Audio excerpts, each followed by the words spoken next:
My parents sold my $650,000 diamond engagement ring designed by my late fiance, so my sister could heal on a luxury retreat in Bali. I didn't yell. It vanished, but not in the way they expected. It's a story I never thought I'd tell. A story about the day my own family decided to shatter the last piece of my heart and then gasp, tried to sell fragments. It's about how betrayal can come not from strangers, but from the people you once trusted most. And it was a Friday. That detail matters because it had been exactly 2 years since Everett died. 2 years since the future I thought I was building folded in on itself without warning.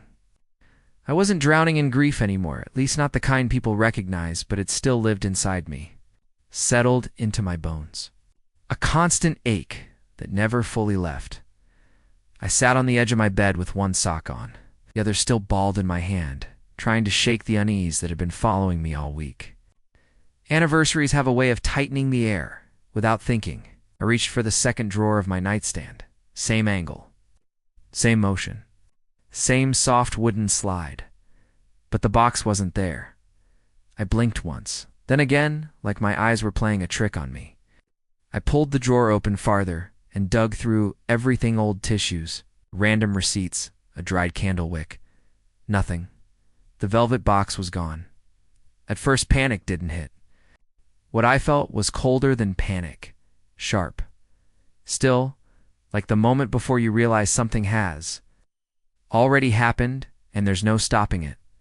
I checked every drawer, searched under clothes, even looked behind the nightstand, like it might have slipped somewhere impossible. But I already knew. I walked downstairs barefoot, except for one sock, gripping the banister so tightly my knuckles went white. My mother, Vera, stood in the kitchen flipping through a magazine and sipping coffee like it was any other morning, like nothing in the world had shifted. "Morning," she said without looking up. "Mom," I asked, forcing my voice steady, "do you know where my ring is?" She turned a page, paused. "What ring?" My chest tightened. "The ring," I said. "Everett's ring." She blinked slowly, like I'd asked her something mildly inconvenient. "Oh, that." She took another sip of coffee. "We sold it." The room went hollow. "You what?" I finally managed. She stirred her mug, eyes drifting toward the window. "Callista needed help. She's doing one of those healing retreats. Bali, it's supposed to be very transformative." I couldn't breathe. "You weren't wearing the ring anymore anyway," she added. It was just sitting there. Then my father, Gene, appeared in the doorway like a final stamp of authority. "You haven't touched it in months," he said flatly. "We assumed you were done with it." I stared at both of them, words piling up behind my ribs with nowhere to go. "You sold something that wasn't yours?" said my father, shrugged. "Technically, no," I cut in, my voice firmer than I felt. "Technically nothing. That ring was mine. Everett and I had designed it together, chosen the diamond, picked the engraving inside the band. It wasn't jewelry. It was memory made solid." My mother sighed, rolling her eyes. "Rowena, you're not getting married anymore." She said it like Everett hadn't died waiting for me. Like he hadn't left me a voicemail that morning promising pie for dinner. "He's dead," I snapped. "Not erased." She frowned, irritated by my tone. "Callista is healing," she said. "That retreat is life-changing."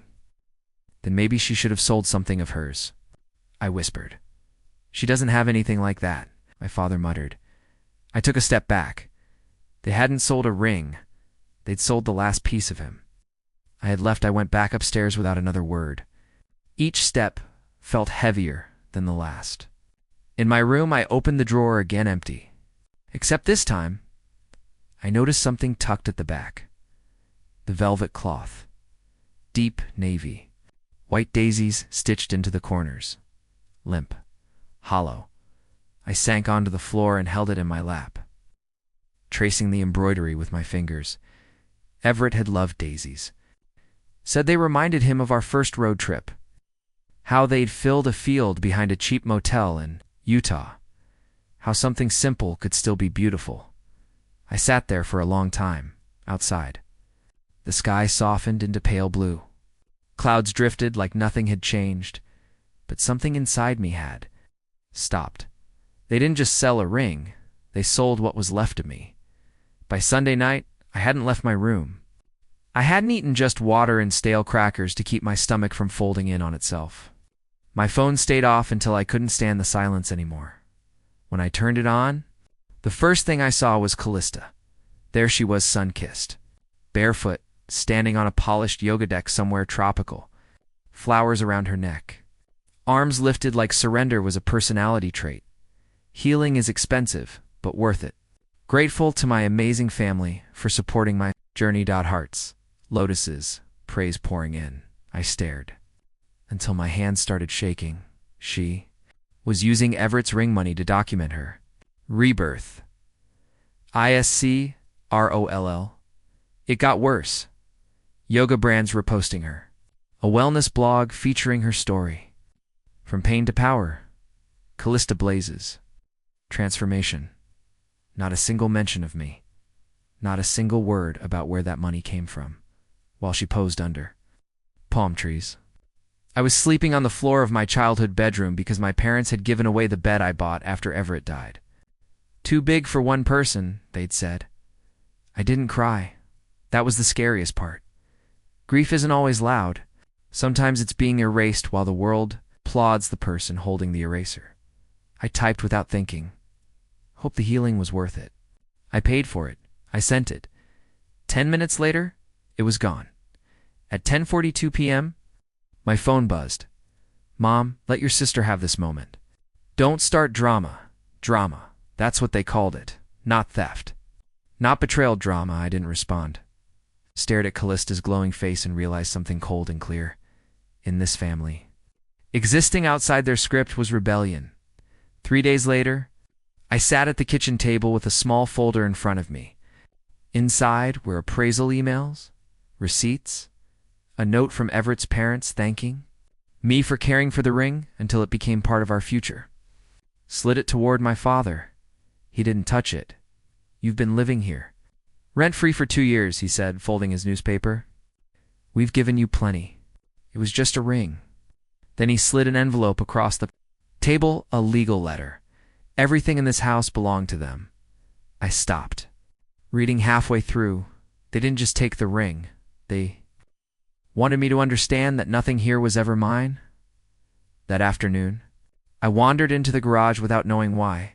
I opened an old box labeled Rowena College. Inside was Everett's handwriting, a small note. Don't let them take your voice or your worth. I folded it carefully and slipped it into my wallet.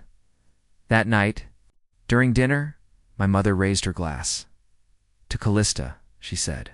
Her healing, her courage. No one looked at me. I went upstairs, pulled out my scanner, and started collecting receipts, emails, letters. Not for revenge, for truth. Because they took the ring, but they hadn't taken that yet. After the ring disappeared, something in me stopped asking to be understood. That was the shift. For most of my life, pain had made me louder, trying to explain, justify, translate myself into something my family might finally listen to. This time, pain did something else. It sharpened me. It taught me how to watch. I stopped responding to texts. I stopped correcting narratives. I stopped explaining why what they'd done wasn't just a misunderstanding. Instead, I started collecting. By Tuesday, the folder on my desk had doubled in size. Printed emails, appraisal records, old insurance forms. Everett's handwriting appeared again and again, steady and unmistakable. Every document felt heavier than the last, not because it hurt, but because it clarified. This wasn't confusion. This was a pattern. I labeled the folder Truth, not because I planned to show it to anyone, but because I needed one place where reality stayed intact. Outside my bedroom door, life went on like nothing had happened. My parents discussed groceries, the weather, Callista's retreat itinerary. I heard my mother say things like, she's really glowing, and sometimes people just choose to stay stuck. They meant me. I stayed quiet that night. Rain tapped softly against the windows. blurring the world just enough to match how everything felt inside me. I was highlighting a paragraph from an old email Everett had sent when my laptop glitched and opened a forgotten browser tab. A podcast. Auto played. Her voice filled the room. Callista's. Smooth, calm, warm. In the way practiced empathy always is, healing begins when you release the roles others force on you, she said. I froze. The host murmured encouragement. Asked her to elaborate. I had to walk away from grief that didn't serve me anymore, Callista continued. Some people cling to pain like it's an identity. My hands went cold. She was talking about me. I chose joy, she said. I let go of objects tied to trauma. You can't move forward while dragging symbols of emotional debt. Rings, for example, there. Just things soaked in pain. I didn't blink. I didn't breathe. 50,000 listens. 50,000 people hearing my life. Rewritten as her liberation story? Everett's. Ring our ring turned into a metaphor for toxicity. I didn't scream. I didn't cry. I downloaded the episode, saved it, opened a new document, timeline of misuse, and kept going that night. I drove to a coffee shop that stayed open late because they had a scanner. The barista didn't ask questions. I fed Everett's letters into the machine one by one, his handwriting growing shakier. Near the end, one line stopped me cold. I love how you see people even when they forget. How to see you? I pressed my palm against the glass. This wasn't about revenge. It was about refusing to be erased when I got home. I wrapped the USB drive now, holding the podcast screenshots, recordings, and the navy velvet cloth with the daisies. Not to protect it, to remember. I wasn't ready to confront anyone, but I wasn't breaking anymore. I was building a few nights later. I found myself digging through an old box in my closet, the kind that cracks if you press too hard. Inside were scraps of a girl I barely recognized, CDs, birthday cards, faded photos, and a stack of old camcorder tapes. Curiosity pulled one free. Rowena, 6th birthday. The screen flickered to life. There I was, small and smiling in a yellow sundress, standing beside a cake with 6 candles. I remembered that dress. I'd begged for it. Then, Callista entered the frame. Without warning, she shoved my face into the cake. Laughter exploded behind the camera. My parents' laughter. On screen, I wiped frosting from my eyes and looked. Around for help, no one moved. I paused the tape. Sat. They're tasting the same silence I'd swallowed that day. Some patterns don't start in adulthood, they just get better costumes that night. My mother knocked on my door and entered without waiting.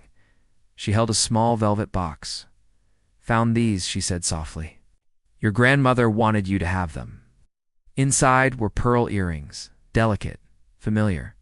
She didn't mean to hurt you, my mother added.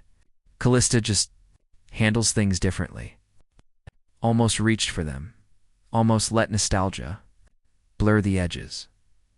Then my phone buzzed. Another. Callista post another. Perfectly lit video about forgiveness and rising. Above pain. I understood then. Every time I stayed quiet, she used it. Every time I swallowed hurt, she called it healing after my mother left. I scanned the inheritance letter proving those earrings were mine. Added it to the folder. I wasn't collecting memories anymore. I was collecting proof. Friday morning. I woke before the sun. The house was still.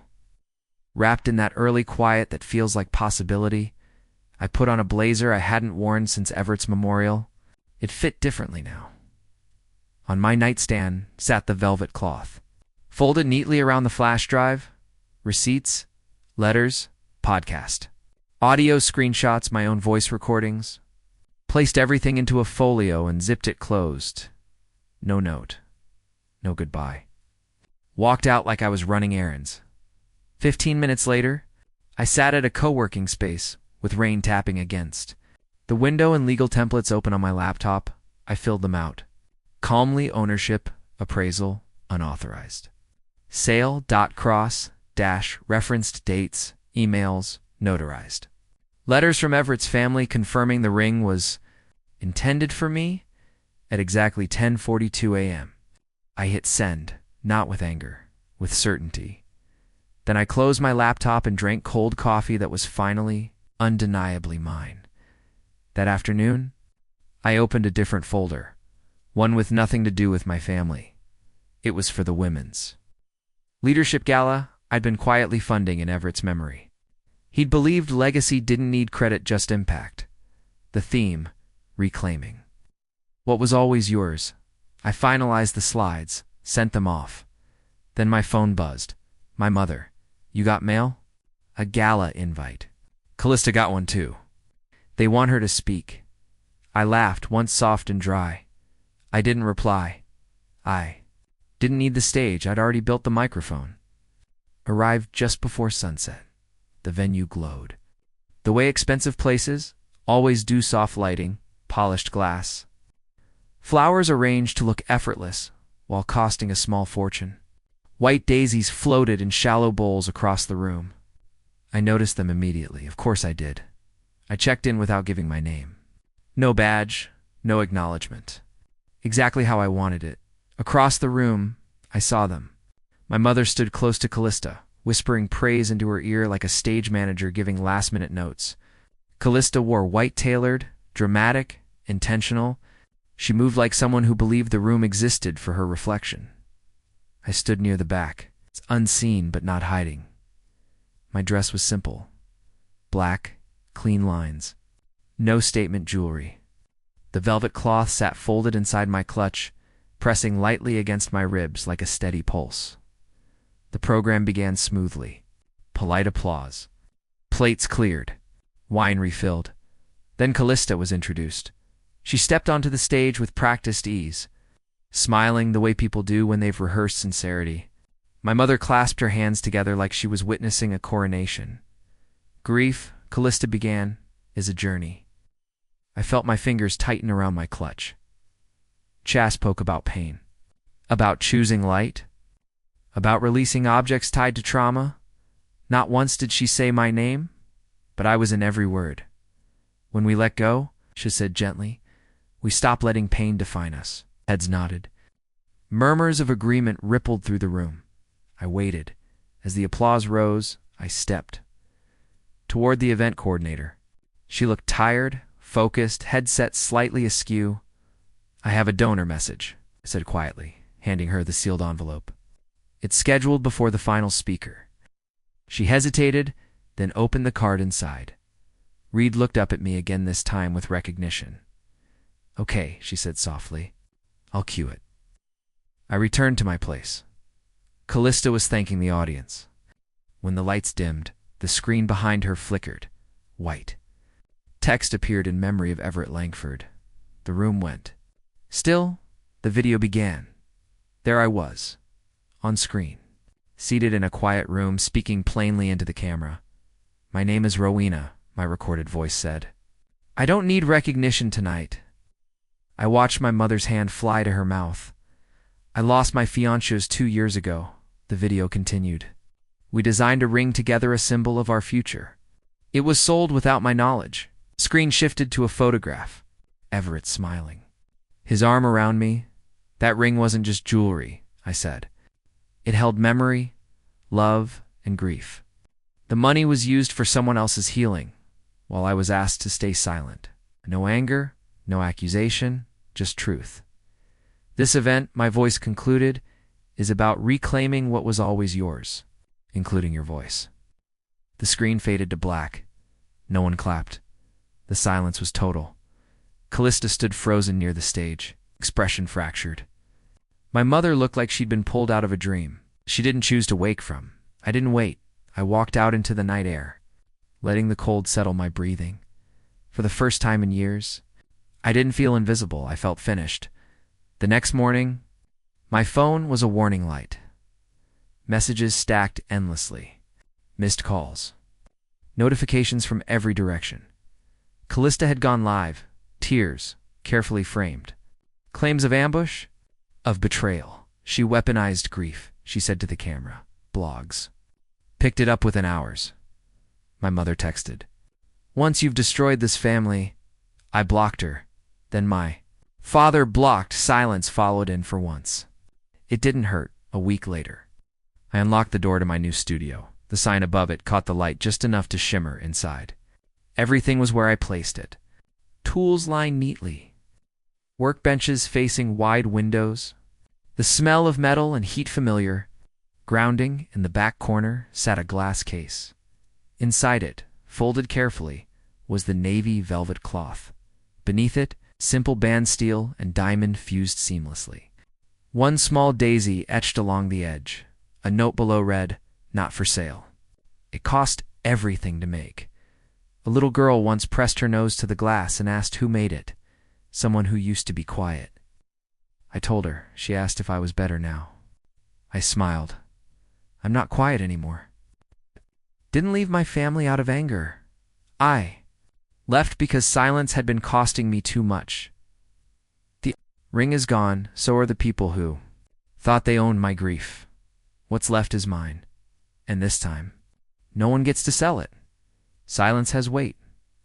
I learned that in the weeks after the gala, when my phone stopped lighting up and the world seemed to exhale all at once. No more accusations disguised as concern. No more late-night voicemails demanding I explain myself. Just quiet, wide, unfamiliar, and strangely kind. For the first time in my life, no one was pulling at me.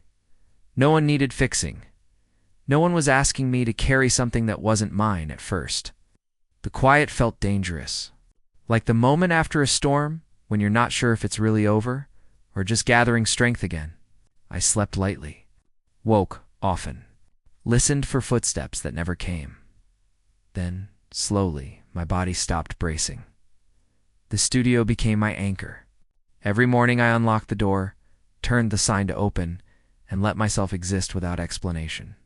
Clients came in quietly, some curious, some intentional, some simply looking for something meaningful. A woman in her 40s asked me to reset her mother's engagement diamond into a pendant. I don't want to forget him, she said, but I want it to sit closer to my heart. I understood that instinct immediately. Another day, a man brought in a ring he'd never given. His fiance had passed before the wedding. I don't want to sell it, he said. I just don't know what to do with it. I told him what no one had told me for a long time. You don't have to decide today. Some days. That felt like the most radical thing in the world. I didn't hear from my parents for nearly a month. Then, one afternoon, a letter arrived, handwritten, my mother's handwriting, careful, rounded, controlled. She didn't apologize. She didn't admit fault. She wrote about confusion, about being blindsided, about family staying private, about how hurt Callista had been, about how they never meant to cause harm. She ended with, "We hope one day you'll come home." I read it once. Then I folded it and placed it in a drawer, not with the documents. Not with the evidence.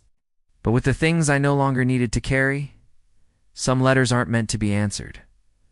Callista never contacted me directly. I saw her, occasionally through other people's lenses. Posts softened. Language adjusted. No more spiritual authorities, just vague mentions of boundaries and learning lessons the hard way.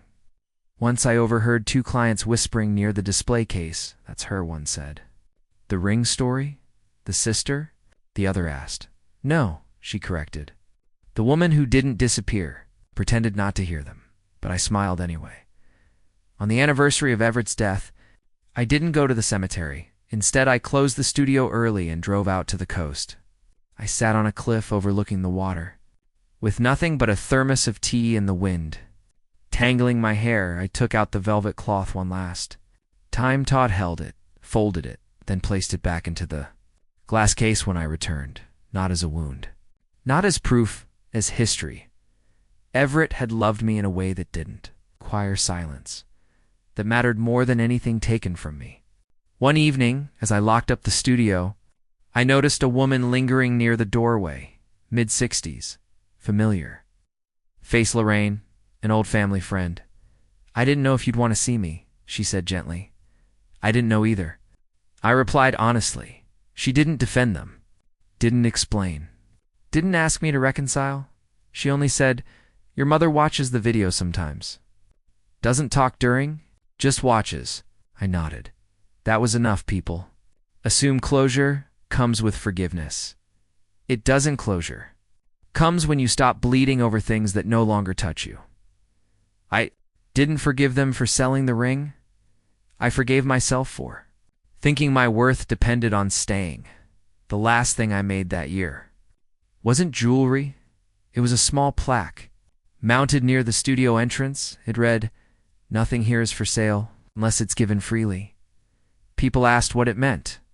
I told them the truth. It means I decide. And for the first time in my life, that was enough.